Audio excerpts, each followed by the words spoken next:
দাদি, ও দাদি, একটা গল্প বলো না। হ্যাঁ দাদি, আজ একটা রাজার গল্প বলো যে তরোয়াল দিয়ে ধাই ধাই করে সব দৈত্য দানবকে মেরে ফেলে। আজ রাজার গল্প না, আজ তোদের আমি 1 টাকার গল্প শোনাবো। ধু, 1 টাকা? 1 টাকায় তো এখন একটা ভালো চকলেটও পাওয়া যায় না, ও আবার কিসের গল্প? ঠিক বলেছে দাদা, 1 টাকার গল্প শুনতে ভালো লাগবে না, তুমি বরং 1000 টাকার গল্প বলো। আরে শুনি না, তোরা কি বুঝবি? আমাদের সময়ে 1 টাকার যে কি দাপট ছিল, ওই 1 টাকা দিয়ে যে সুখ পাওয়া যেত, তা তোদের এই 1000 টাকা দিয়েও পাওয়া যাবে না। সত্যি দাদি? কিভাবে? বলছি শোন। তখন আমি তোদের মতো ছোট, নাম ছিল আমার মিনু। একবার কি হলো, শহর থেকে আমার মামা এলেন বেড়াতে। তারপর মামা তোমার জন্য কি আনলেন? অনেক খেলনা? খেলনা তো এনেছিলেনই, কিন্তু যাওয়ার সময় আমার হাতে চকচকে রূপালি রঙের একটা 1 টাকার কয়েন দিয়ে বললেন, মিনু, এটা তোর, এটা দিয়ে তোর যা মন চায় তাই কিনে খাস। ওয়াও, তুমি তো খুব খুশি হয়েছিলে, তাই না? সে আর বলিস না, খুশিতে আমি তো সারা বাড়ি নেচে বেরিয়েছিলাম। টাকাটা কখনো রুমালে বেঁধে কোমরে গুজে রাখি, কখনো আবার সযত্নে বালিশের নিচে লুকিয়ে রাখি, ভয়ে থাকি যদি হারিয়ে যায়। তারপর তুমি কি কিনলে ওই টাকা দিয়ে? নিশ্চয়ই অনেকগুলো লজেন্স।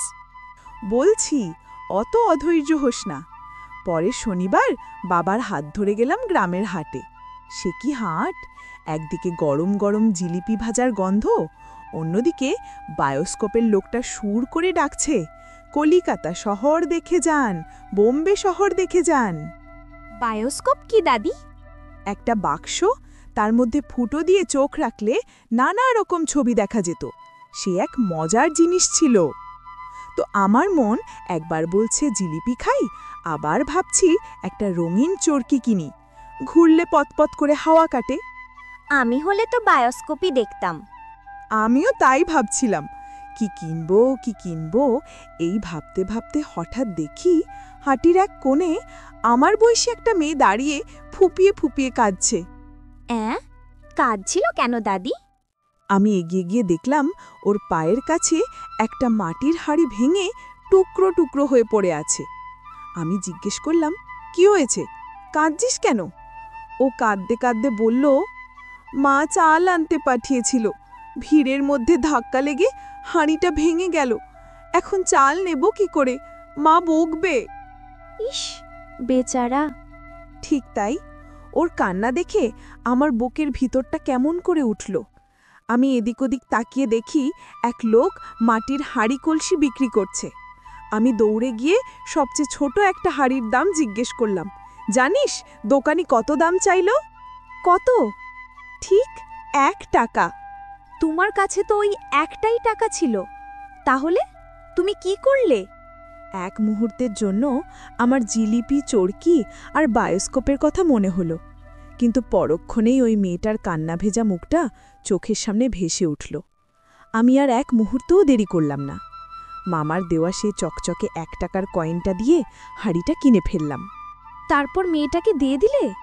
হ্যাঁ, দৌড়ে গিয়ে ওর হাতে হাঁড়িটা দিয়ে বললাম, নে, আর কাঁদিস না, এটাতে চাল নিয়ে বাড়ি যা। মেয়েটা কি বলল? ও তো প্রথমে অবাক, তারপর ওর কান্না ভেজা মুখে যে হাসিটা ফুটে উঠল না, আহা, মনে হলো যেন পূর্ণিমার চাঁদ আকাশে উঠেছে। সেই হাসিটা আমার কেনা জিলিপির চেয়েও 1000 গুণ বেশি মিষ্টি ছিল। দাদি, তুমি নিজের জন্য কিচ্ছু কিনলে না? না রে সোনা, সেদিন আমি খালি হাতে বাড়ি ফিরেছিলাম, কিন্তু আমার মনটা আনন্দে ভরা ছিল। ওই যে একটা অচেনা মেয়ের মুখে হাসি ফোটাতে পারলাম, সেটাই ছিল আমার সেই 1 টাকার সুখ। সেই সুখটা আমি আজও ভুলতে পারিনি। এখন বুঝলাম দাদি, তুমি ঠিকই বলেছিলে, টাকার চেয়েও বড় হলো অন্যের মুখের হাসি। তোমার গল্পটা খুব সুন্দর।